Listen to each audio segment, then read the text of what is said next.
Good day, one and all. Welcome to Microsoft Flight Simulator, Steam Edition, with Captain Lady Top Hat. We have flown around some balloons in a microlight. We have flown in the mountains in a Piper.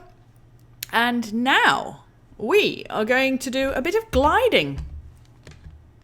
Look at this. Oh yeah.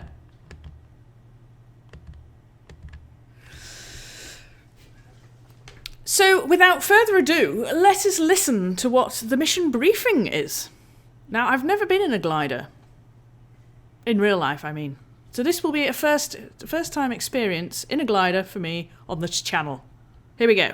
In Nevada, just across the ridge from beautiful Lake Tahoe. Oh. Minden is world-renowned for its soaring conditions. Records have been set here over the years. Today looks like a great day for a lesson. You're sitting in the DG-808S, a state-of-the-art glider built for competition soaring. Today you'll get familiar with the features and flying tactics of this sophisticated aircraft. The most obvious difference glider in a powered air is its lack of an engine. To get in the air, you'll be towed aloft by another aircraft known as a tow plane or tug. Press Control-Shift-Y now to let the tow plane know you're ready for takeoff. Once you're moving, expect the glider to lift off much sooner than the tow plane. Be patient and just level out while the tow plane gains speed. Okay. Control-Shift-Y. I'm ready.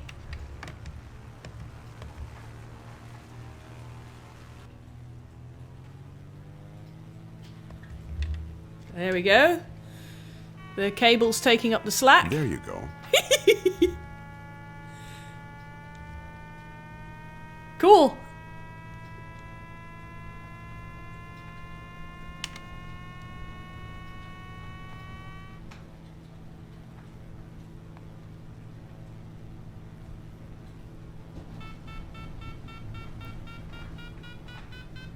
You're airborne. Level off until the tow plane is off the ground. That beeping you're hearing is the variometer. I'll explain it later. There he goes. Just stay right behind the tow plane. Okay. Don't get too far above, below, or off to the side. If you're not careful, you can pull the tug off course. Done properly, he won't even know you're there. Go ahead and raise the landing gear now by pressing G. Well, this is going to be a really short flight. You released from the rope too early. Lower the landing gear and flaps and see if you can get back to the airport.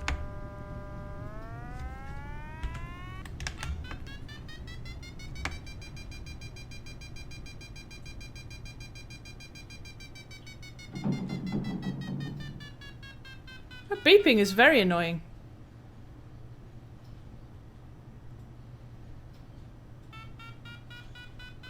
This reminds me of one of the very cool lessons as doing my PPL, which is emergency landings.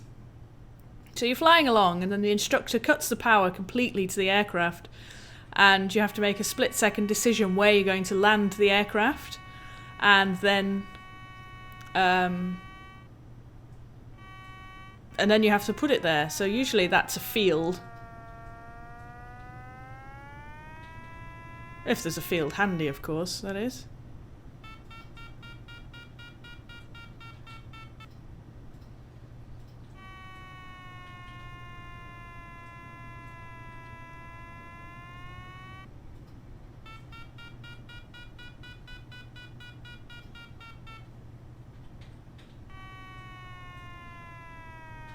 Oh, there's the runway. I was heading for the other thing.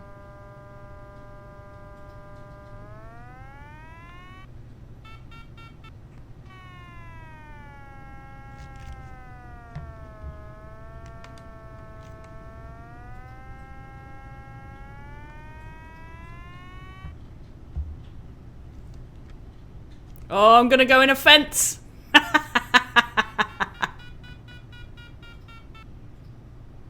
Oh, I missed the fence. I'm gonna hit trees instead.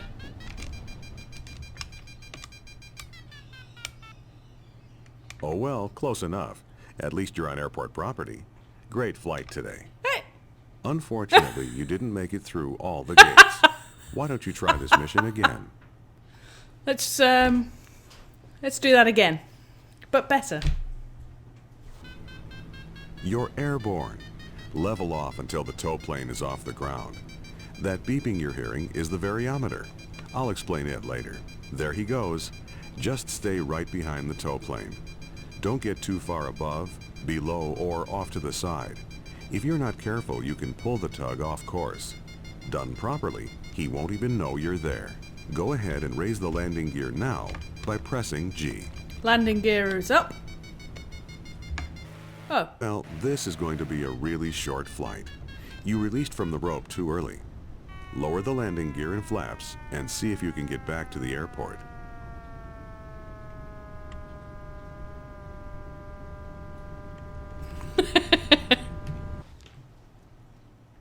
Well, this is going to be a short flight.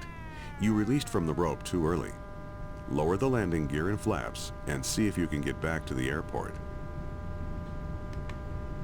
Nope. Nosedive. Boing.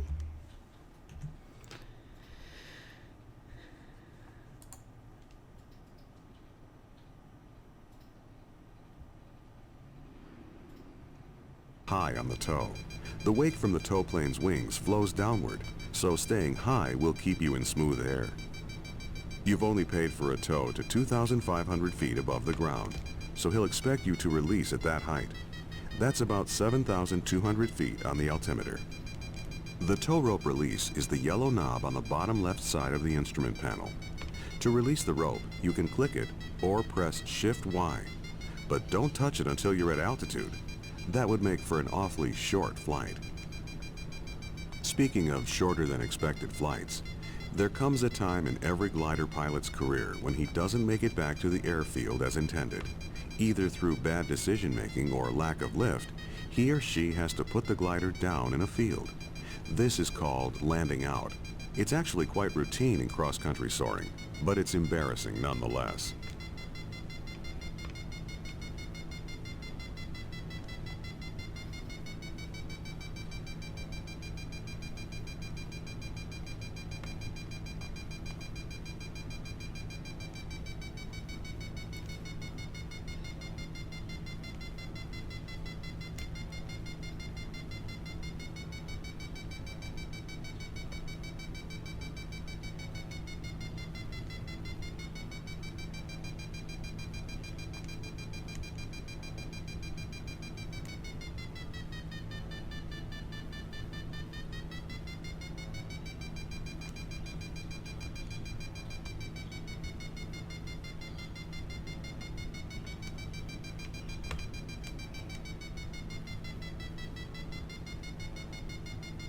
I wonder if the pitch of that beeping has something to do with the correct attitude that I'm on.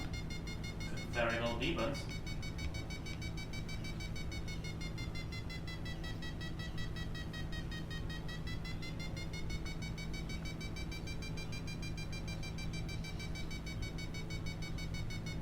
Okay, you're nearing 7,200 feet. Time to release from the tow rope. Pull the yellow knob to release the rope, then make a gentle right turn. How do I release? Oh no!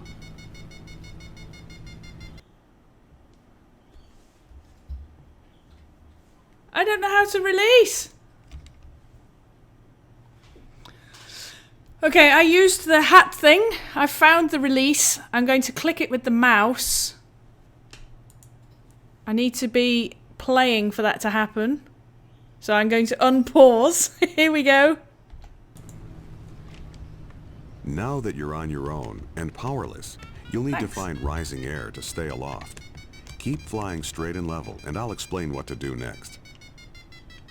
Rising air, or lift, comes in a few different forms. The most common variety is a thermal. A thermal is simply a volume of air that's been heated by the sun and is hotter than the surrounding air. This causes it to rise into the sky in a column. On a sunny day, if you see a soaring bird flying in circles without flapping its wings, It's because it's found a thermal. This is exactly what you'll attempt to do. You'll generally find thermals rising above surfaces that absorb the sun's heat more than the rain.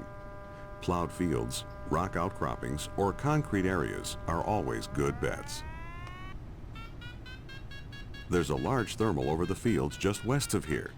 Head west so you can find some lift. Just like a powered aircraft, this glider has a vertical speed indicator that shows how fast the glider is rising or descending.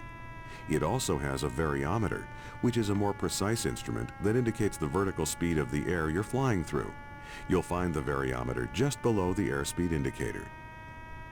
There's also an audio cue to help you find and stay in rising air. Beeping means the air is rising. The higher pitch the beeping, the faster the air is moving upwards. A steady tone means the air is either still or descending. The lower the tone, the faster the air is sinking. With these aids, as soon as you enter or exit a thermal, you'll know it.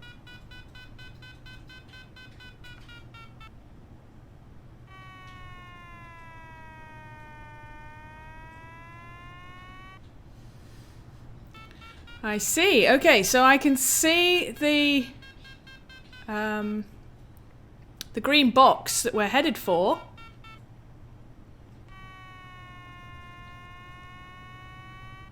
However, whether we make it is another matter altogether.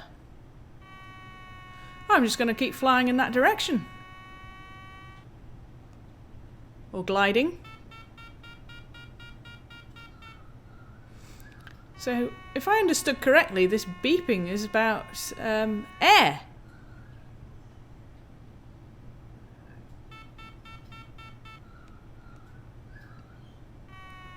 And will indicate to us if there's something that we can fly.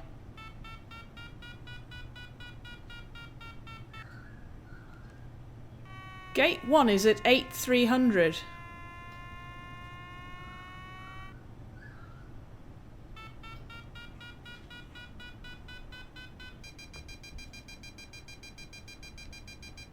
Ah, there it is. Now fly circles inside the thermal to keep gaining altitude.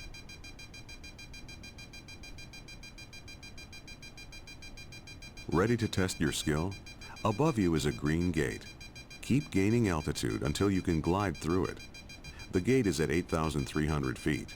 You'll need to clear all 7 gates to successfully complete this mission. The secret to maximizing your time in a thermal is to stay slow. Try and keep your speed at 80 knots. Pull back on the stick to slow down. You should also be using a lot of rudder in your turns to keep the wings as level as possible.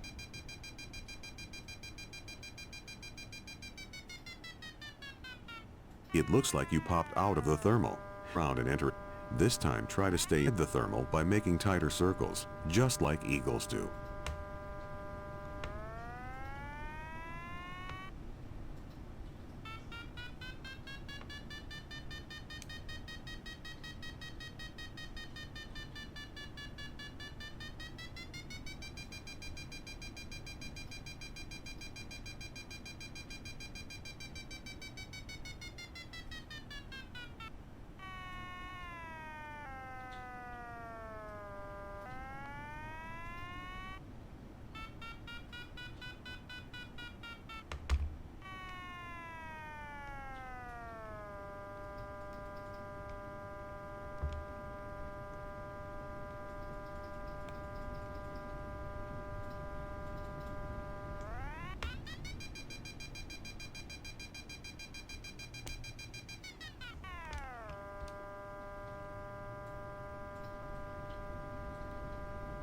It doesn't look like you're going to make it back to Minden. Start looking for a safe place to land. Extend the gear by pressing the G key, and flaps to full by pressing F8. Touch down as softly as you can.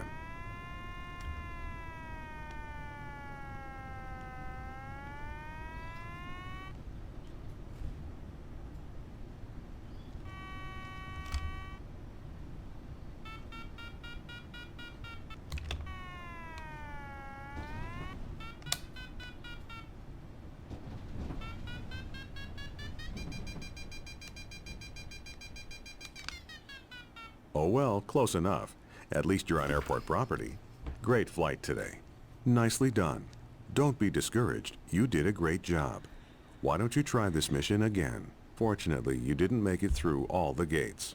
Why don't you try this mission again? Well, I didn't make it through any of the gates, this is correct. And I don't think that I'm a big fan of gliding, I have to say, based on this. So I am going to end this episode now before I fail horribly anymore, and bid you a fond farewell and a tally-ho!